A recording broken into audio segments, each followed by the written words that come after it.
మిగతా వార్తలు చూద్దాం. ఆయన ఇంట్లో సామాగ్రి విలువే ఏకంగా 1,24,00,000.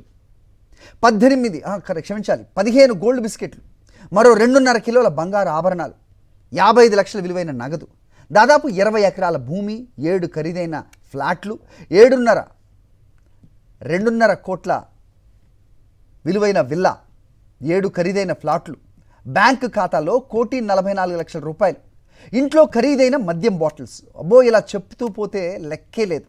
అసలు ఏంటిదంతా అనుకుంటున్నారా? అవినీతి నిరోధక శాఖకు చిక్కిన ఓ భారీ తిమింగలం ఆస్తుల చిట్ట. ఈ చిట్ట ఇక్కడితో అయిపోలేదు, ఇంకా చాలానే ఉంది.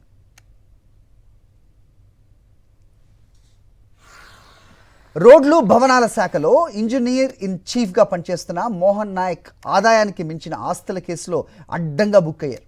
నిన్న 16 ప్రాంతాల్లో ఏకకాలంలో ఏసీబీ అధికారులు సోదాలు జరిపారు. ఈ తనిఖీల్లో మోహన్ నాయక్ అవినీతి స్వరూపం బయటపడింది. మొత్తంగా 17,94,00,000 ఆస్తులను గుర్తించారు ఏసీబీ అధికారులు. అయితే బహిరంగ మార్కెట్లో వీటి విలువ మొత్తం 200 కోట్ల రూపాయలకు పైమాటే. హైదరాబాద్, నిజామాబాద్లోని మోహన్ నాయక్ బంధువులు, స్నేహితులు, బినామీల ఇళ్లలో ఏసీబీ అధికారులు సోదాలు జరిపారు. ఈఎన్సీ కార్యాలయంలో కూడా తనిఖీలు చేపట్టారు. ఈ సందర్భంగా భారీగా సొత్తుతో పాటుగా ఆస్తుల డాక్యుమెంట్స్ స్వాధీనం చేసుకున్నారు.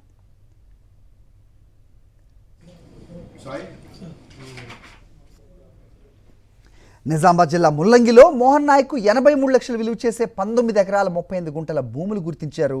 హైదరాబాద్ గచ్చిబౌలి, కొంపల్లిలో 7,34,00,000 విలువైన 7 ఖరీదైన ఫ్లాట్లు, మియాపూర్లో 2,50,00,000 విలువైన ట్రిప్లెక్స్ విల్లా కొనుగోలు చేశారు ఆయన. కూకట్పల్లిలో 62 లక్షలతో ఇటీవల కొత్తగా ఇంటిని నిర్మించారు మోహన్ నాయక్. నిజామాబాద్లో నిర్మాణంలో ఉన్న విల్లాకు ₹1 కోటి అడ్వాన్స్గా చెల్లించారు.